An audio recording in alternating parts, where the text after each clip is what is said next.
आजच डाउनलोड करा आणि तुमच्या आवडत्या मालिकांचा आनंद लुटा.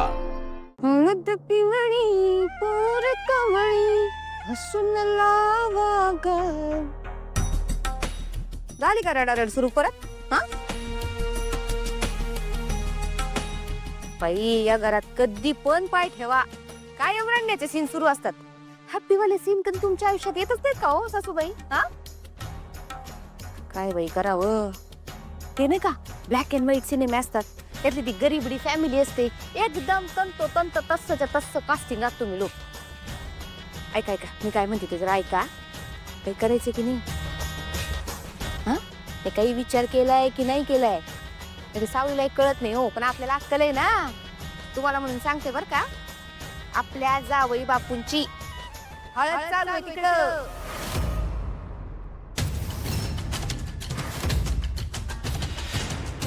काय? हळद चालू आहे तिकडं. तिथं जमिनीवर रेगोट्या ओढत बसून काही उपयोग होणार नाहीये, काहीतरी करावं लागल, कळतंय का? मला काय वाटतं माहितीये का, नाही आपण ना सरळ एक मोठा टेम्पो करून टाकू, त्यात आपले नातेवाईक भरू, गावची माणसं भरू, जाऊ हळदीला आणि घालू राडा. जयंती, तू नाक खुपसू नको मध्ये. हा निर्णय सावलीचा आहे. सावली जे म्हणेल तेच होईल. त्यांच्या घरात काय चाललंय याची आपल्याला काहीच कल्पना नाही. आपण आपलं बघू, ते त्यांचं बघते. बस आपण काहीतरी करायला जायचो आणि व्हायचं वाटोळ. काय वाटोळ व्हायचं राहिले अजून? तुमची बहीण सासर सोडून इथं माहेर येऊन बसलीये, याच्याहून काय वाटोळ होणार आहे अजून? ओ श्रीमंत होता होता पार भिकेला लावून टाकलं त्या लोकांनी आपल्याला. आणि मला काय वाटतं माहितीये का, मला वाटतं की ह्या सावळीला त्यांनी स्वतःहून जबरदस्ती घटस्फोट देऊन इथं घरी पाठवून दिलंय. हा जयंती, तू तुझं थोबाड जरा बंद करते का?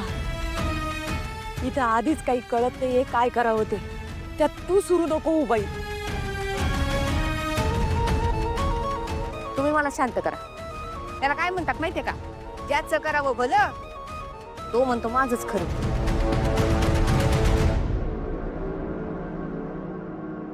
करा काय करायचं ते.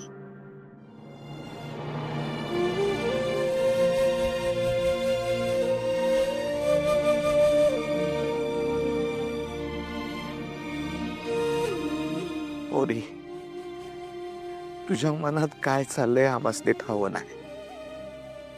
ज्या अर्थी जावई बापूसने तू घटस्फोट देऊन आलीस, त्या अर्थी तुमच्यात काहीतरी मोठं घडलेलं आहे. हे बघ लेकरा, तू मन मोकळं कर. हे असं मनामध्ये ठेवून कुठंच किती दिवस सोसत बसणार आहेस? हे बघ, आम्हासले ठाव आहे की जावई बापू वाईट माणूस नाही. साऊ, हे बघ, अजूनही येळ गेलेली नाही. काहीतरी मार्ग निघल. काय विचारतो जावई बापूसनी? मी सावता जातो, त्यासनी विचारतो काय चुकलं बा माझ्या लेकीचं. पर चुकलं असेल तर तिला माफ करा, मी माफी मागतो. अगं ऐक साऊ. नाही बाबा, तिकडं कोणीच जाणार नाही. मला विठुरायाला माहिती आहे सगळं. मी कायम खरं वागले सारंग सरांबरोबर. जर मी खरी असेल ना, तर माझा विठुराया सगळं बघून घेईल.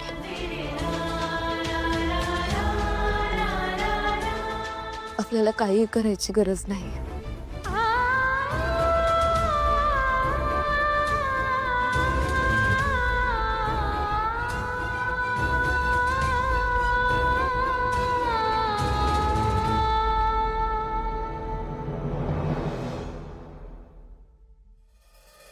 सारंग सर,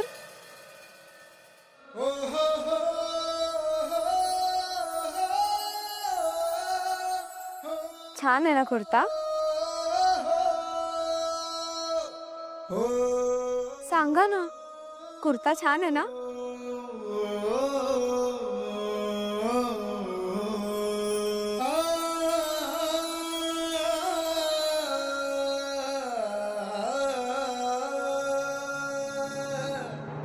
सारंग,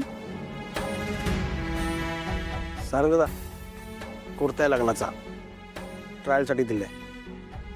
ठेव तिकडे. दादा मला हे पटत नाही. तू पुन्हा एकदा विचार कर ना. माझ्यासाठी काय इतका मोठा सॅक्रिफाईस करतोयस तू? तुझं याआधीही मनाविरुद्ध लग्न झालं, आता परत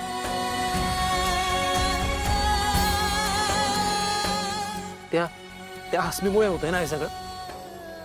थांब, मी तिला जाऊन सरळ करतो. सोम थांब.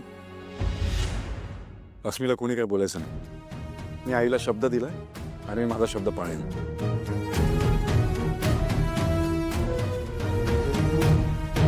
सारंग, तू शब्द पाळशील, पण एकदा स्वतःच्या हृदयावर हात ठेवून सांग ना, तुला खरंच सावलीबद्दल काहीच वाटत नाही का? तिच्याबद्दल तुझ्या मनात कुठल्याच भावना नाही आहेत? तुला ती खरंच आवडत नाही का? आणि या सगळ्या गोष्टींना अर्थ नाही आता. सारंग, माझ्या समाधानासाठी एकदा स्वतःच्या हृदयावर हात ठेव ना, प्लीज.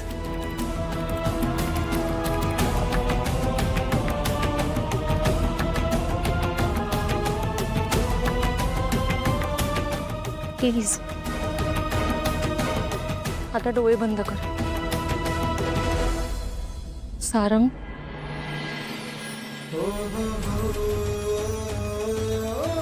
एकदा सावलीला नजरेसमोर ठेव आणि स्वतःच्या मनाला विचार, तुला खरंच तिच्यावर प्रेम नाहीये का? सारंग दादा, सावली वहिनीच्या डोळ्यात फक्त प्रेम दिसत आहे तुझ्यासाठी, भक्ती दिसते. तिच्या नवऱ्याला ती देव मानते रे. आणि तुझंही तिच्यावर तेवढंच प्रेम आहे हे आम्हाला माहिती आहे. बरोबर. सारंग दादा एकदा विचार कर ना, सगळी माणसं एकाच वेळी कशी चुकतील? हा, सगळी माणसं सांगतात म्हणजे कुछ तो पाठ है ना. प्लीज. सारंग रे, या घरात तुझी सगळ्यात जास्त काळजी घेणारी सावलीच होती. हो, आणि तुझं सगळ्या आवडी निवडी तिला माहिती आहेत. आणि इतक्या वेळा तिच्यावर अन्याय होऊन सुद्धा एकदाही उलटून बोलली नाही येते या घरात. दादा विचार कर.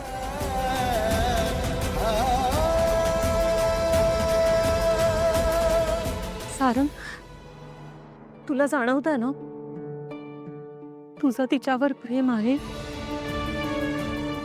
सावलीचा मला फोन आला होता वहिनी. तिने तिच्या आयुष्यातून निघून जायला सांगितलंय मला. त्यामुळे आता प्रेमाचा विचार सोडा, आमच्यात मैत्री पण राहिलेली नाहीये.